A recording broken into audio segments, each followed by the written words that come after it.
That's how you feel when their outbursts tip you over the edge.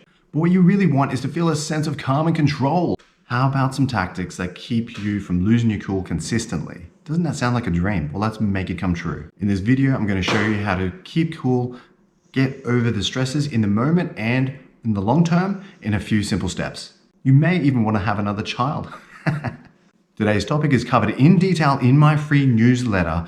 Simple, straightforward, and easy to execute. Link in the description. What I never knew is that the truth about tantrums and parenting in general is that it's a game that never really ends. So I found out that being prepared would make my life easier. But the question is, how do we get prepared? I'm glad you asked. Let's check this out right now. Think about sports. Players, they train through the week to go and play the game on the weekend. At their training, they're preparing for difficult situations that may come up in the game. They're learning techniques and skills and they're practicing them over and over. Then on the game day, some of the things go to plan and some don't. Tantrums are the unexpected things that come up during the game. You've seen players lose their minds at controversial decisions. And you'll see other players who simply absorb these things and move on like nothing happened. Well, what are those players doing? The ones who absorb the shock and move on like nothing happened. They have primed themselves to be controlled. They have anticipated certain dramas to come up and they've planned accordingly mentally. This builds up a resistance that allows them to stay focused, stay on point, and have a chance at winning the game.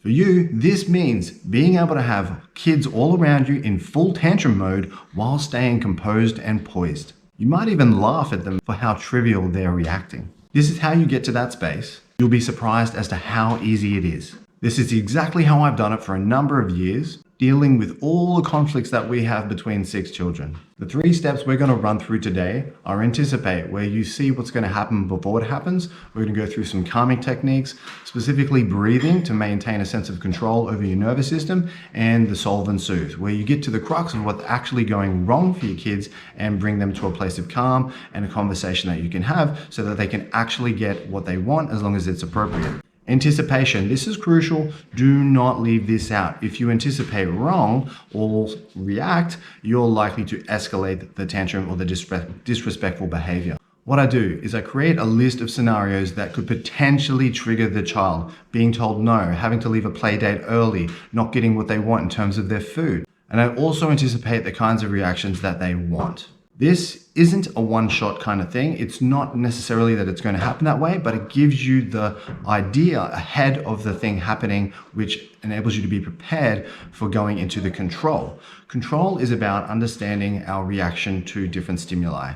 We get triggered by all kinds of different things, which is the nervous system running into fight or flight. And this is the thing that you're going to do in order to get over that. You're going to learn how to control the nervous system with different kinds of breathing techniques. The 3 that I love to use are Wim Hof, the 2-in-1 out or the physiological sigh, and box breathing. Wim Hof breathing is a series of 30 different breaths followed by a long breath hold. Somewhere around the minute is the usual place to start for that breath hold. The 2-in-1 out is an in-the-moment stress reliever where you lose momentary focus and you're able to get back on track when you feel a lull in mood. Box breathing is where you maintain where you're at in terms of alertness and awareness. It is a series of breaths where you count in for 4, hold for 4, breathe out for 4, and hold for 4. I'm going to link videos to all of these breathing methods so you can take your time to learn the techniques proficiently and use them in your daily life. The way we use these breathing techniques is first thing in the morning. We might do some yoga, do a little visualization practice, and then get to Wim Hof breathing. It's about setting a routine which creates predictable... Oh no,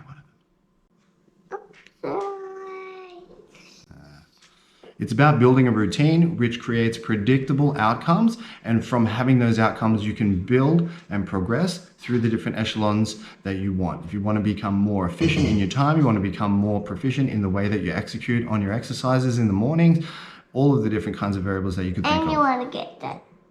What I've found is that breathing with intention brings these little monkeys back down to a practical state of being, and that enables us to get on with our day with as little stress as possible. You might even say these monkeys got their bananas and that was all good again. For me, I also use breathing as a moment to reflect on conflicts and piece together a better way of doing things in the future. By doing it this way... I'm helping you. You're not. I'm trying to help you. I know you're do trying it. to. I'm going to teach you, I promise. I know how to do it, Bob. Okay, quiet now. I'm fine. By doing it this way, you've now got calm on both sides, which is so much more productive for everyone. Now, we've anticipated, we've got our list, we've got our breathing practices, so we're all calm and ready to talk about stuff. Now it's the solve and soothe. You really want to inquire as to what is going on inside for these little ones. They'll tell you if they can. They'll tell you with their body language if they can't. They'll tell you with their words if they can. What you want is to keep the discussion open. Why this is so important is when you remove the communication barrier, it's more likely that both parties are going to get a win. And who doesn't love a good win-win? You're able to bypass the snapping back because you trained your nervous system to respond rather than to react, and that's something beautiful. At the same time, this conversation is enabling you to teach your kids how to make great decisions. It builds emotional intelligence and emotional resilience. It builds problem-solving skills. Whilst in childhood, this might not seem super important because you're making a lot of the decisions for them. What is super important is that building these skills early in life leads to their ability to make decisions and have emotional intelligence later in life. I go into this in detail in my free newsletter. Simple, straightforward, and easy to execute. The link's in the description. And Okay, I'm going to finish now, so let me do it. I want to help you. So let's bring all of that together. Being a parent who anticipates what's going on can bring great value to their child's distressful moments. The tools that we have shared today are really a superpower waiting for you to take on. But understanding what kids truly want is even better than that. And to find that out, watch this video next.